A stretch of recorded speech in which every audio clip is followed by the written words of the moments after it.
Chips Performance Podcast. We got Nick Venteicher here, Creighton Commit, goes to Millard West as a senior. And Nick, welcome. Thank you. What kind of expectations do you guys have like going into the season? Number one expectation is win the whole thing, for sure. We want to compete. We play a lot of good competition this year, so our main goal is compete every game and win every game, win every day. So then hopefully that leads up to bigger things like a championship. Who do you think are the top four in the state right now? Bellevue West, Lincoln East, and it's a toss-up. I'd say Pavio South or Millard South, or Elkhorn South. We'll see soon. We'll find out soon. I can't give you that spot yet, yeah. What do you see as the biggest challenge for your team going into the season? What kind of hurdles do you guys have to overcome? At the start of the year, it's definitely building culture. Just getting used to playing with different guys and how you play together. Just getting used to how people play, you know. So then once you get like a lineup or something set in stone, then it gets easier to keep going on every day. Because you guys on paper are pretty potent lineup. Yeah. And how do you balance that with the pitching staff, and who has more pressure on them right now? Pitching for sure, I think. I think the offense will take a lot of pressure off pitchers this year, but pitchers got to get out there and throw strikes every game, then we'll produce for them. So it's kind of a little balance. Now, Creighton's been doing really well. Have you been out to any of their games yet? No, not yet. They're going to be playing, I think they play Nebraska here pretty soon. Yeah, they play UNO today. UNO today. Yeah. Yep. What are you looking forward to most about going to Creighton? I'm looking forward to competing against better competition, first of all. Then they're a great program right now, so winning with them would be a lot cooler, too, at the collegiate level. Did you always want to stay close to home? Sorta, yeah. Sorta? What's sorta mean? I wouldn't have hated leaving, but I found the right school for me, so nothing wrong with staying home. What do you think, so that leads into my next question. What do you think what was your biggest misconception going into the recruiting process? I thought it was easy, personally. Like, you have a good game in front of coaches or something like that. Like, then you're going to get calls, offers, but it's a longer process than you'd imagine, so. What was the biggest surprise? I'd say my biggest surprise when I got my first offer, just because, like, it was just awesome, you know? Felt like you did it a little bit, but. Yeah. No, that's exciting. And you guys have a bunch of commits on your team currently. Yeah. So do you guys ever talk about the recruiting process and what was different? Yeah, I've talked with Mikey about it a little bit, and he had more offers than I did to a bunch of different, like, southern places, other places like that. So his decision was definitely a little bit tougher if he wanted to stay close to home, or he had offers, I don't know, West Coast too. So I know his process was pretty tough for him too. You ever talk to Tyson about what his thought process was? He always talks about the coaching staff and the facilities and stuff like that at Arkansas. That's what he always says led him to go there. So I'm not sure where he held offers from or other offers too, but he loved Arkansas. And being an infielder, I mean, playing for Service, that's huge. They had, I think, 0 throwing errors as a fielding team last year, which is just an incredible stat. So I mean, he does a great job, and that whole coaching staff does a great job. They're building not only hitters but infielders, and the pitchers right now they have. Just seems like every guy comes out, something's moving, something's coming in hot, and getting to play at TD's, or not TD, what's it called? Charles Schwab. Charles Schwab. Still call it TD. I'd call it Rosenblatt if I could.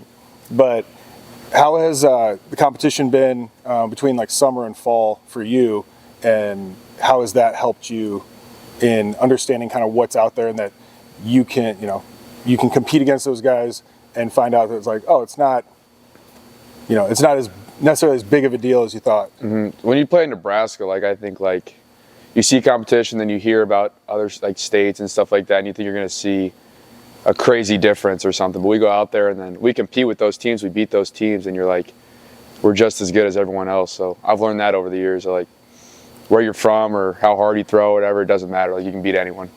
Where's your favorite place to play? Out of state. High school? Out of state? Atlanta. Like, why Atlanta? It's just awesome. Like, there's a bunch of scouts walking around. It's got a little complex, all turf. You know, they got the stats up on the scoreboard. Yeah, it's pretty dope playing there. Did you guys play in Indianapolis? No. They would have the screens up back there, and so everybody just be like looking over, and it's such a distraction. But it was also really cool. Who else in the state do you guys think is going to be kind of guys to watch out for? If you're playing teams around town, who do you circle in lineups and go, we got to make sure we don't let him beat us? I'll shout out my boys first. I had Ty Smo. We don't play Norris, but Kale's the dog. Lincoln East, AJ, Jeter. trying to think. And for context, I didn't tell him the question was coming, so if you get left out, don't feel bad. I gotta think. There's a lot of guys. Dudes. I mean, you go. There's so many guys to name. You got Elkhorn South. You got Millard South. Eamon, Kobe, Mechna. What was the other team's prep? Mm-hmm. I don't know if I know Papio so many South, prep hitters. Papio South, Kai, Privet. Yeah, that's all I can think of off the top of my head. There's a lot more guys though. You gotta watch out for. No, yeah. Everybody has their guys, and you even see guys like in state coming from out of town. You're like, I don't even know who this kid is, and it's like just being the guy on a team a lot of times carries a lot for those guys. Just kind of makes them step up to the plate, so to speak, and you know, the team depends on them, and it's like almost like they fill that role, you know. And so you guys play kind of sometimes it's a launching pad, sometimes it's blowing out. It's a graveyard. Yeah. So how do you combat the spring elements? What do you guys? Is there anything you do to make sure that you're not having to bear it too much? Yeah, it's definitely day to day, just depending on wind, sun, rain, snow. What keeps you the warmest during cold days? I got heated socks this year. Nice. And I usually go two long sleeves, like a tighter one, then a looser one. So I stay warm. Tights too. Yeah, those are clutch.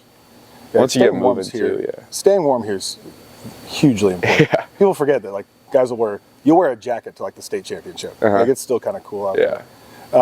What advice would you have for a younger player coming up who's, wants to be in your shoes in a couple of years? What would you tell you from 3 years ago? Yeah, it's a grind, and you got to show up day in, day out, ready to work. You can't take days off. Days off, someone else getting better than you. So you got to show up every day ready to go. How do you think the weight room is impacted? Because obviously you're pretty put together. So like, how has that played a role in your development? Sophomore year, I got maybe like 4 doubles whole season. And like this year, or my junior year, I put on maybe 10, 15 pounds, like 14 doubles. So it's just a exit velo thing, a lot more juice, and then throwing harder as well.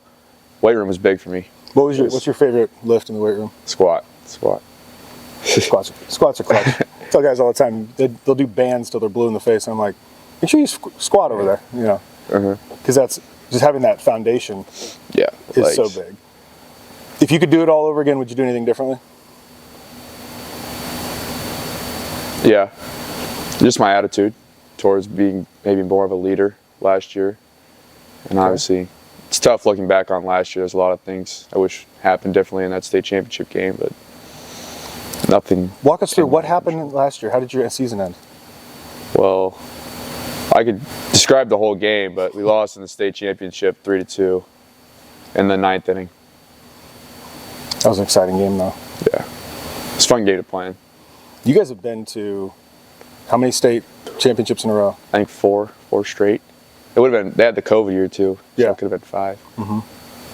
Yeah. So another year, you're going to be right in the hunt. You're going to be right in the mix. We're going to be there. That's exciting. Well, I appreciate you having us, or appreciate you coming on to our impromptu podcast today. Yeah. Thanks, man. Yeah. Thank you. Yep.